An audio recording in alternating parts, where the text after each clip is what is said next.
All right, welcome to Peak Pros podcast number, I want to say 8, maybe we're at 9 right now, but we've got Mr. Paul Bauer here.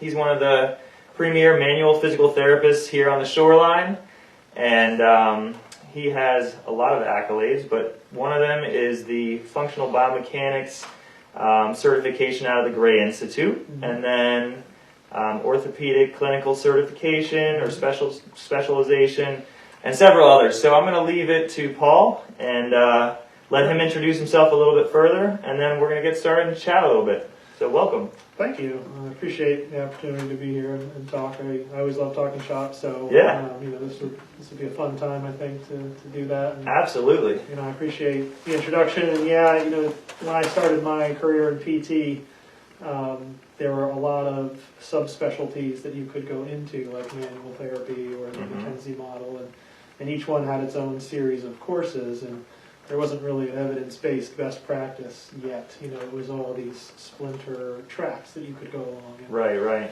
I had some really great experiences early working with really skilled PTs, especially manual therapists, so I had my eyes open to this specialization area. And nice. So I started just pursuing those things one at a time, even before graduating, honestly. And over the first 5-10 years of my career, just accumulated all of these alphabet letters to go after my name and certifications in these subsets of PT. Yeah. I think some of the DPT programs now do a little better job of integrating and teaching some best practices and pulling some of that information together into one model, but actually I still see value in learning entirely the different approaches that are out there, and so I pursued those things early on in my career, and then went on for orthopedic clinical specialization through the American Board of PT Specialties, and just felt like it was important to put some credential behind that. And, so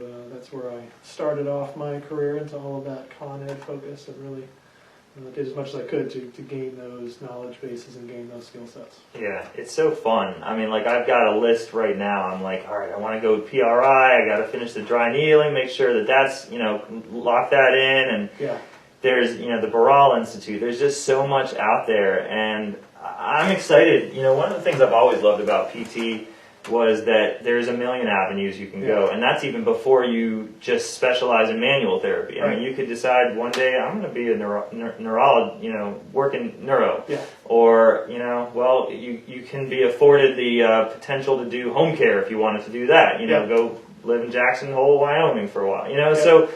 But it's just so exciting to know that even within manual therapy, there's so many great areas that you can go in. Yeah, and I think there's.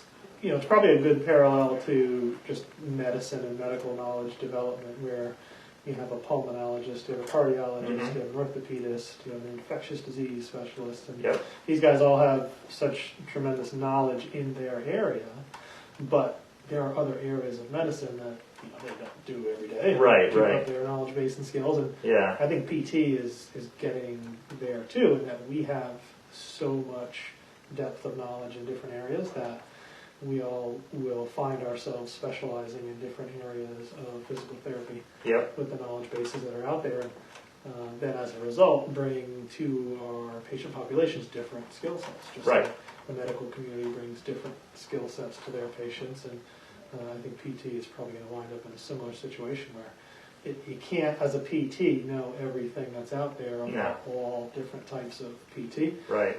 Just like you can't in medicine. And, I think in PTs, as we clarify some of that definition, we can do a better job of categorizing where it is that we are and what our practice is and how that differentiates from others, and then make some professional referrals back and forth and that sort of thing. Right. Now, so from the beginning, you loved manual therapy. All along, you were going to go into manual. Yeah. That started.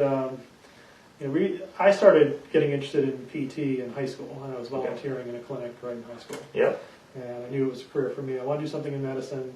I liked the conservative nature of PT, the ability to fix things without drugs and surgery was appealing. And so I was interested right away, and started off in high school doing some observation. And then when I was an undergrad at UConn, I had probably one of the most formative experiences in that I took a work-study job with a manual therapist who was osteopathically trained in manual therapy. Okay. And I had an interest in manual therapy, and so he started teaching me literally as a freshman and sophomore in college. That's awesome. Before I was even accepted into the PT program.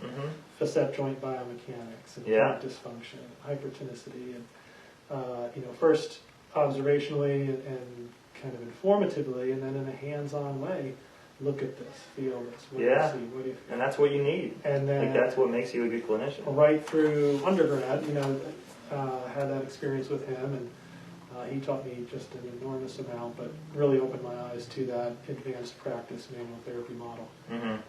Continued on with him through grad school, so I spent basically 5 years or 6 years learning from this guy. That's phenomenal. Between 10 and 40 hours a week, depending on the week. So that's awesome. Now, was he associated with UConn, or he was? He was a PT in the student health services there in the infirmary. And so I'm pretty sure he was a UConn grad himself, and unlike me with the 9 million letters, this guy just pursued all of this information and knowledge to help his patients and to help the profession as a whole. He would take some students through here and there, but mostly he was just dedicated to his craft and was just an incredible mentor and teacher. So that was one of the more formative experiences that I had, for sure. Okay, and at what point did you see yourself like, you know what, I'm going to open up a practice? At this point you already have 5 PTs working for you. I mean, you're the guy in town. Like, there's no doubt that people know about you. I've heard so many people say, "Oh yeah, I used to see Paul Bauer," or this or that. At what point did you make that decision? It wasn't so much a singular event. It was something I always thought about doing, something I always wanted to do. And I was working as a PT for 10 years before making that leap into private practice. I had worked for medium-sized companies. I worked for a really big company before I went out on my own. One of the final pushes, if you want to call it that, was some of that big corporate medicine trend that we've seen in healthcare really came into the company that I was working for. And it had been a pretty decentralized place with a lot of focus on continuing education. I learned a tremendous amount there. It was really a patient-first organization to begin with. But then as some of that, there's buyouts and there's mergers and these things happen, and I saw firsthand some of that more corporate medicine side of things.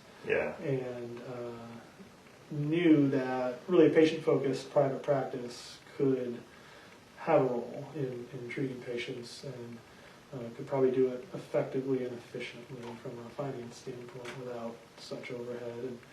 And having learned what I did from the different companies that I worked for, from a business management standpoint, felt like, well, I'll give it a shot. I think I can figure it out, but you never know until you give it a shot. And thankfully, it's gone well so far.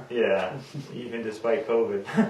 Even despite COVID, we're okay from now. So it's going well. No, it's crazy because I've had a somewhat of a circuitous route, but the bottom line is never went to business school. Now when I think about it, like looking back, I mean, I had a little lawn mowing thing at 12. I was a tennis pro for I've taught tennis for over 12 years, but I actually was like taking over the club down in Northern Virginia for a few years. So my sister says, you've always had an entrepreneurial spirit. But the funny thing is that for me, the big thing was when I was working down in Greenwich, I got a taste of 60-minute treatment sessions. And I saw that you could be an out-of-network practice and be successful. And I said, I wonder if I could do this. And they kept pushing you to market yourself, and it was you worked for this company, but yet you were trying to reach out to people and going out to the community, giving talks and lectures. And so on a much smaller scale, I decided to go off and do it myself, and I'm pretty psyched as well. I think that's an important lesson to learn there for private practice. I would encourage anybody to go into private practice, but one thing that you pointed out there was that for the moment anyway, healthcare is still provider driven. When people go to seek healthcare of some kind, they're typically seeking a provider. They're not usually seeking the company name as Right, much. right. And so I think if you have a good skill set, if you have a good knowledge base, if you have a good product, for lack of a better word, in taking care of patients and treating patients, you can do well, and your services will speak for themselves, and the patients you help will speak for you. Yeah. The patients that you end up impacting, they become by far your biggest asset for networking and marketing and getting the name out there. So I think healthcare for now is still provider driven. So and then it goes back to that idea of, can you be a great provider, and everybody should have that goal, and you shouldn't be shy to have this goal of trying to be the best that you can, and realizing you'll never know it all, number one, but your goal should be to just be the best healthcare provider you can, be the best PT you can, help as many people as you can. So, exactly. And that still motivates us in the clinic. Yeah, no, that's what you got to be thirsty, and you got to be, you can't get complacent. Right. And I think as a business owner, sometimes it's easy to get wrapped up in either, everything behind the scenes or the numbers or things like that. But the truth is, at the end of the day, it's about the patients, and it's about figuring out how to get them better. And if you always fall back on what you learned 7 years ago or 12 years ago, those techniques are still effective, but you're not going to be treating quite as well. You've got to get your continuing education. You've got to be practicing and educating each other. And I think some people might even wonder why are we working together here and talking. But I think the truth is, there's enough patients for everyone. And Paul actually helped me. Several months ago, I had something in my mid upper back area, and there's no question that he helped me incredibly well. And having someone. The joke is always who do you go to?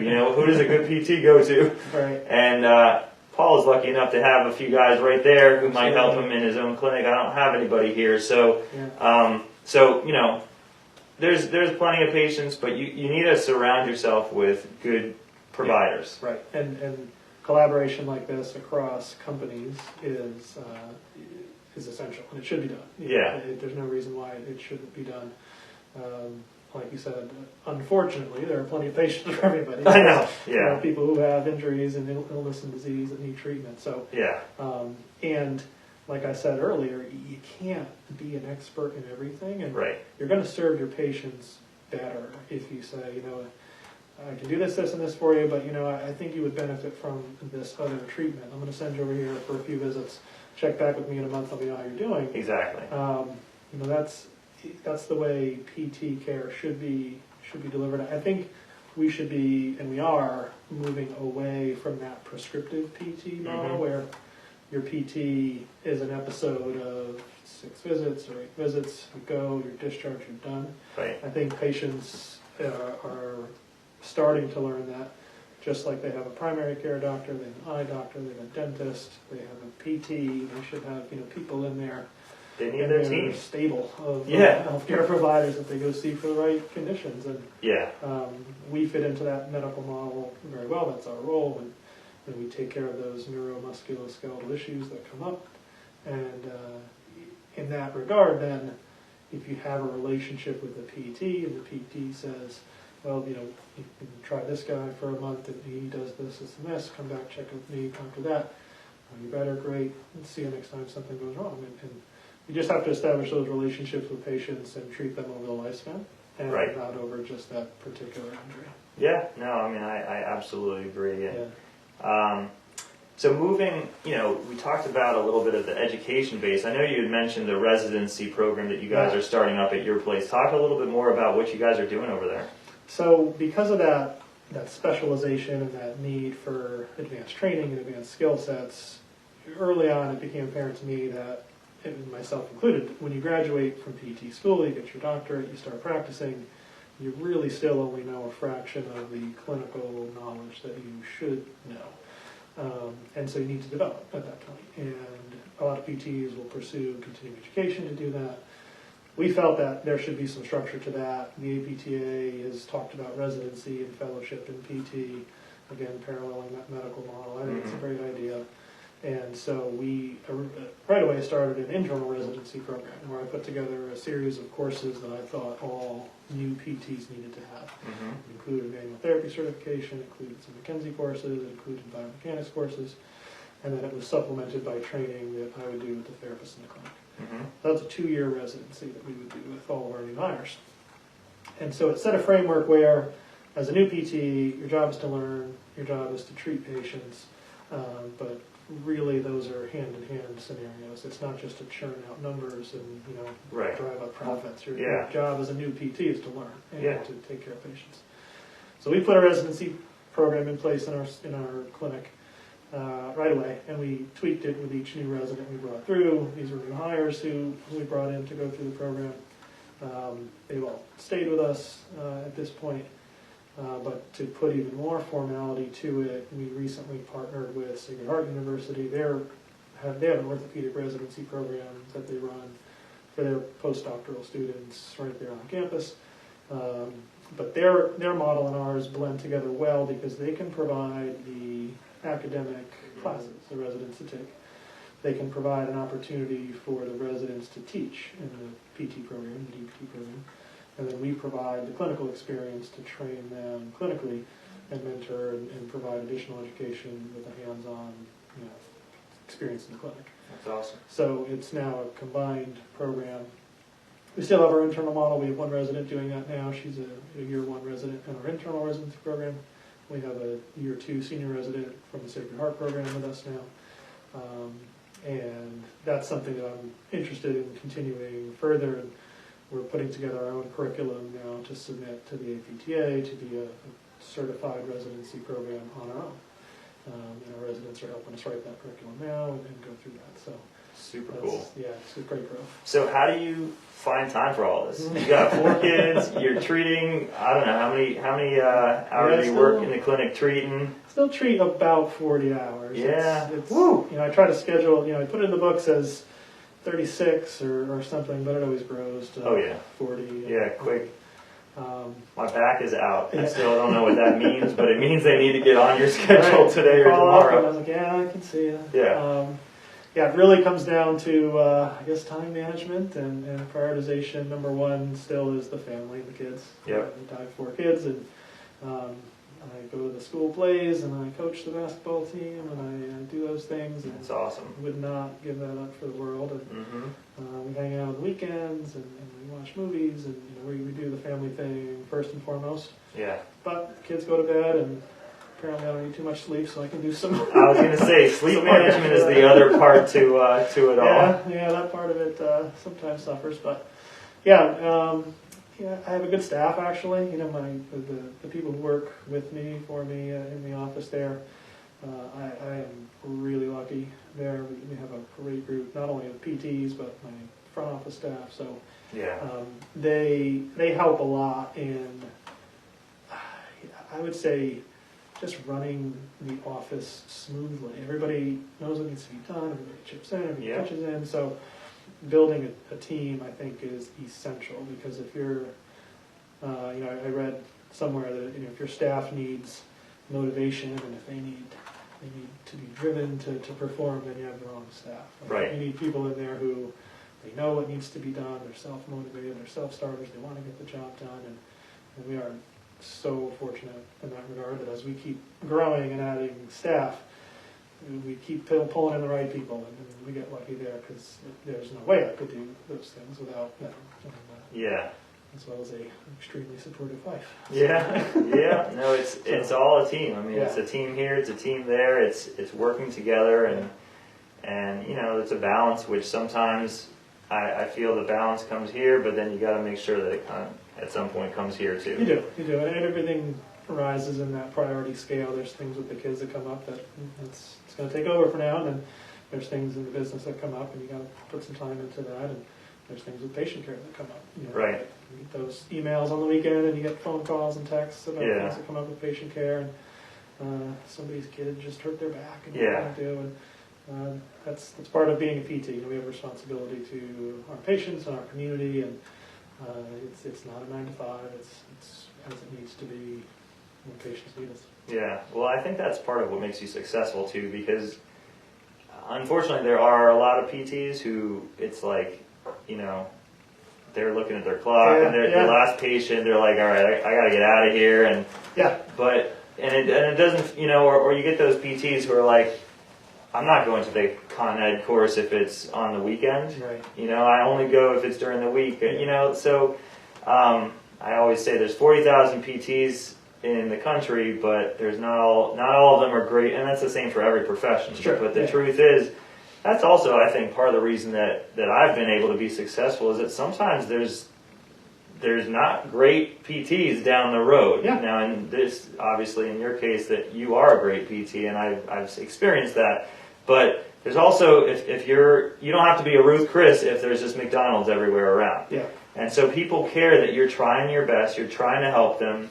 You'll refer them out to someone else if you know, if you don't feel that you can help them or you haven't been successful. But you know, between always striving to be better and then you know everything else, it kind of works out. You're right. That's true with all professions. That there's, you know, highs and lows, and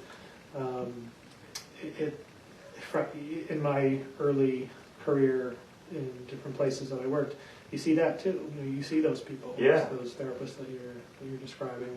I mean, part of the hiring process is you've very successfly not taken any of those, but I not to be a Debbie Downer, but I've seen a few of those too, and that's one of the reasons too why I love going to these courses on the, you know, these manual courses. You see some of these PTs and they're just so thirsty and they're so great, you know, like I love being surrounded by all that. Right. And that was one of the most intriguing parts of that fellowship program I did in functional biomechanics. There's a series of courses in functional biomechanics you can take to develop your knowledge base and your skill set, but ultimately the culmination of that is a 40-week fellowship. So it's basically a year-long program.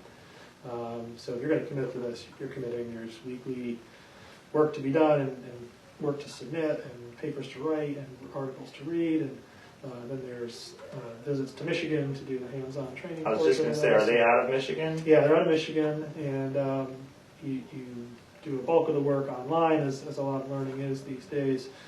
These podcasts and other methods of delivering information are there, and they can teach lessons that way, and then you can read journal articles and write papers, and then you can get out for 3 to 4 days of hands-on training. Do that a couple times during the 40-week program.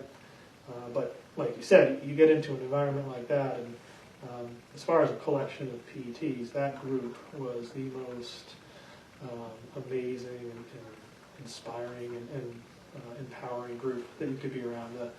Not only the dedication to the field and the craft of PT, but again, somehow that quality of individual that they drew in, and these were hardworking, family-oriented, great values people that you get in a room of 100 people of that ilk, and you're like, wow, you know, this is it's amazing. Awesome. It's amazing. So that's another one of those really fortunate experiences in getting yourself motivated to the type of PT you could be or you want to be, and you know, you're kind in the words that you say about the practice and me in general, but you know, I do have the same response almost all the time, is that for me, I don't really feel those things and those compliments. Everything I do is stuff that I've learned from other therapists and other clinicians and researchers. So everything that we're doing in the office is things that we learned other places, and you know, it's really not me. It's really not anything special about me. It's all of these people who've come before and developed these skills and these knowledge bases and done the research and done the publication and put out the information all the time into the world for us to then take. So then we just have to go get it and deliver it to our patients. Yep. You know, it's nice to hear those things, but it's really actually not me. It's just it's all these other people that we've learned from. No, so. I mean, there's some big shots out there who kind of started all, and we learn from them. We do. But it's pretty cool. Now, do you run into some?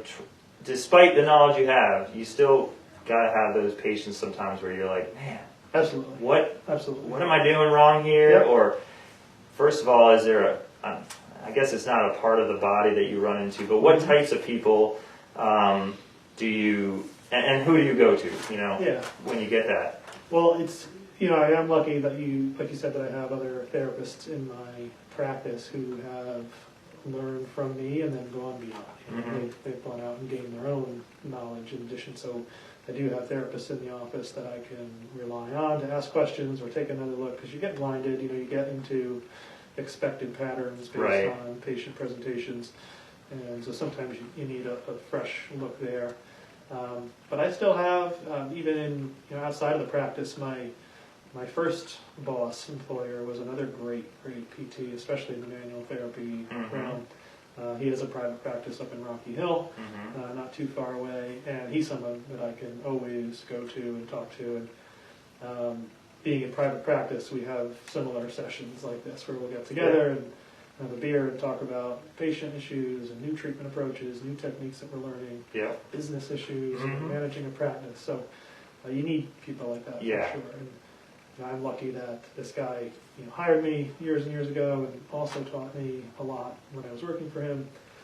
Got me off on the right start in my career for sure, and then is still a friend today that we can now collaborate with and talk. So I still have those guys that I can go to, and they're essential. So as you start off in your career, if there's any new PTs out there listening to these things, you need to pursue that information. Number one, you need to have mentors. Number two, definitely. And you don't go out and interview for a mentor. They just sort of show up in your life if you've made good choices on where to work and where to be.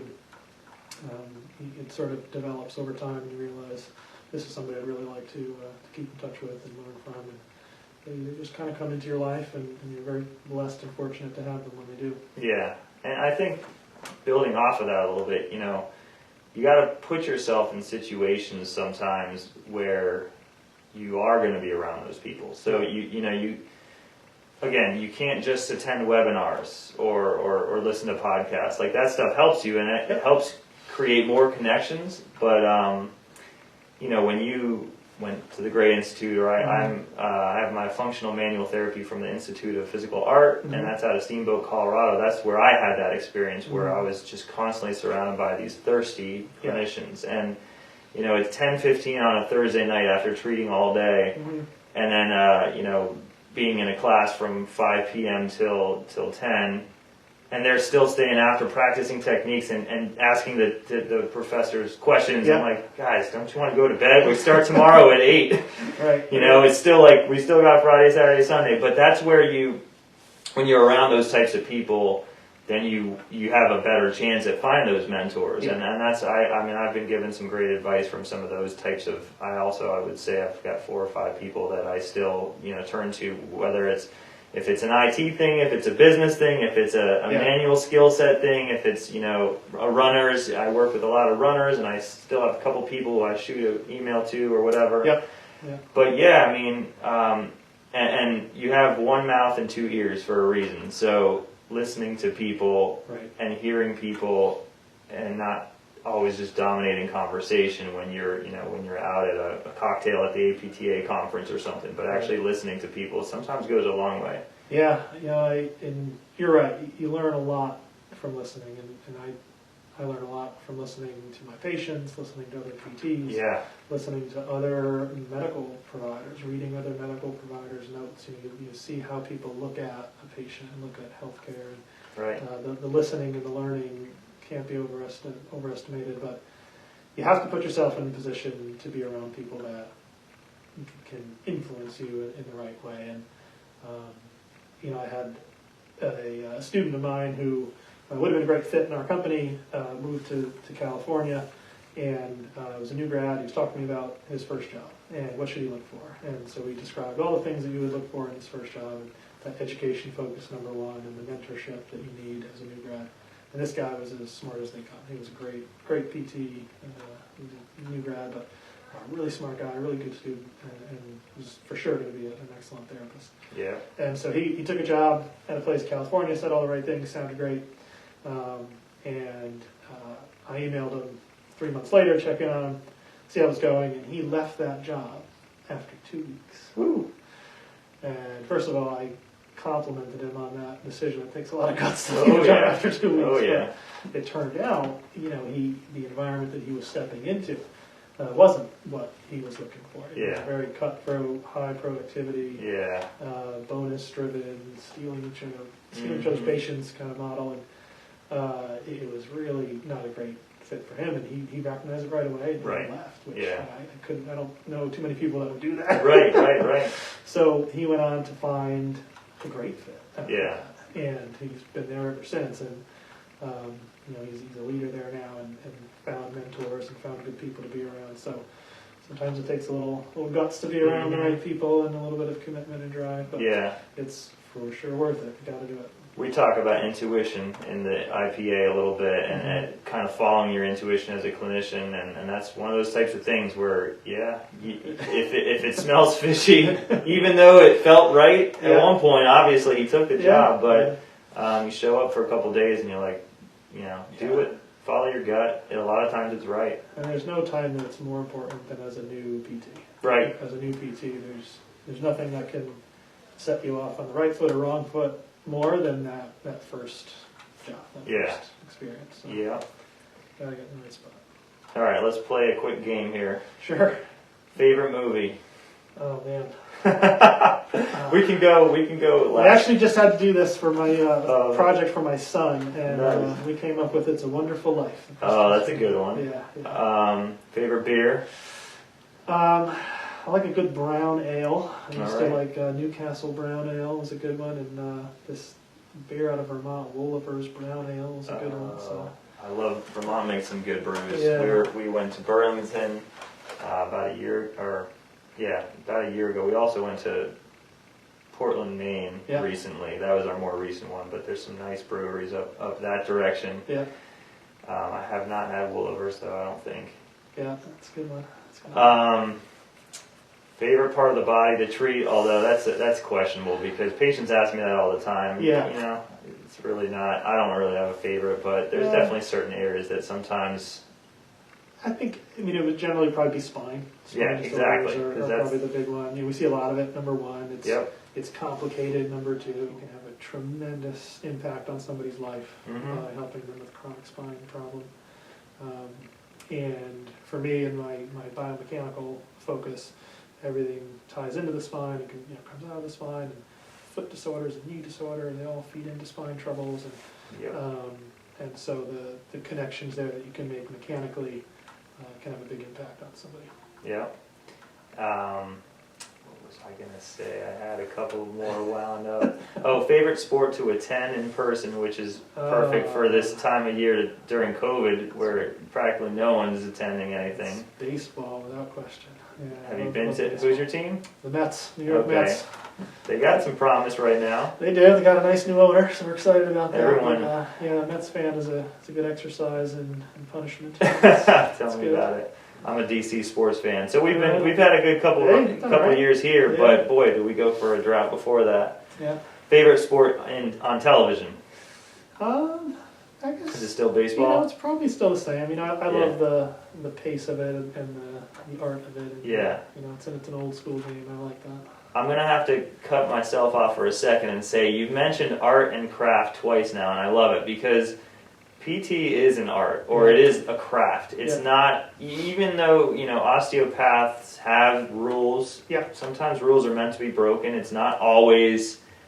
Not every spine only flexes side bend. The Fryette's laws are all debated, or not all, 2 out of 3. But it's PTs need to understand that working with your hands, you're like a carpenter with the body, Right. and that's one of the things I love about it. Yeah, the clinical exam skills are they're a craft that you can get good at, and I think that's a big one.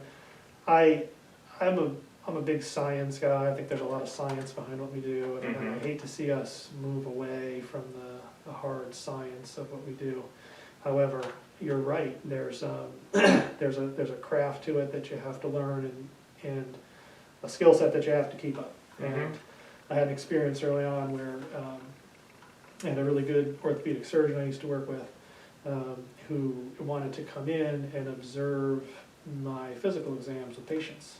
He was interested in the notes we would write about the biomechanics of patient was diagnosed with a meniscus injury, and we talked about transverse plane motion in the foot and frontal plane motion in the hip and causing compensation in the knee, and these biomechanical impacts on what we know is a tissue level problem in the knee, the meniscus tear.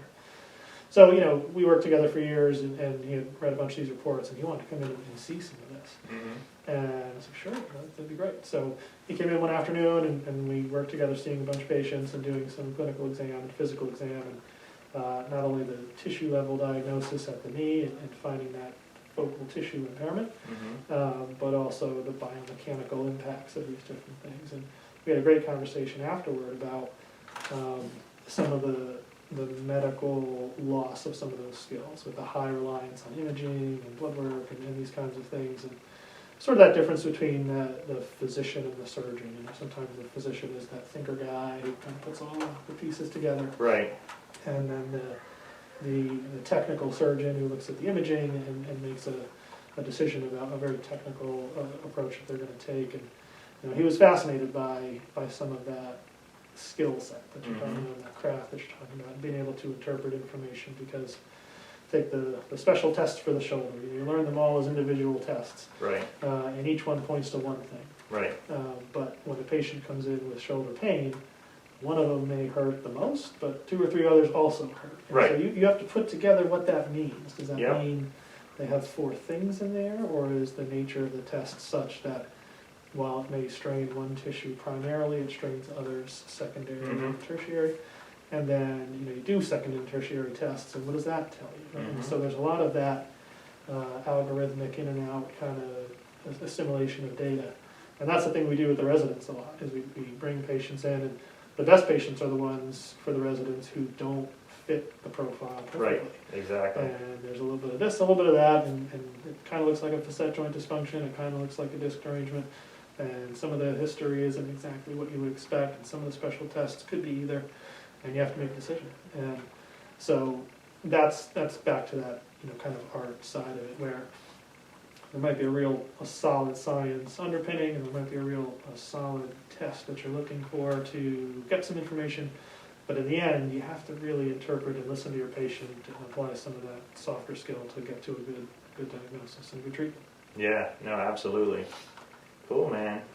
Well, do you have any further questions or thoughts you want to throw out there? Or? No, I just really appreciate the opportunity to talk with you, and thanks for inviting me in. And I think it's great what you're doing. And, PTs like you find a way to get information out there to patients and other providers are really what's needed, because I'm sure you see the same thing, but so many patients come in to see us and have no idea what PT is and what we do, and where we fit in the healthcare world. So I think people like you who are getting information out there to the masses and to patients in general, and to other PTs specifically, to help the profession get forward is very much what we need. So I applaud you for doing it. I appreciate the opportunity to come in, and happy to do it again anytime you want. Cool, man. Yeah, no, it's just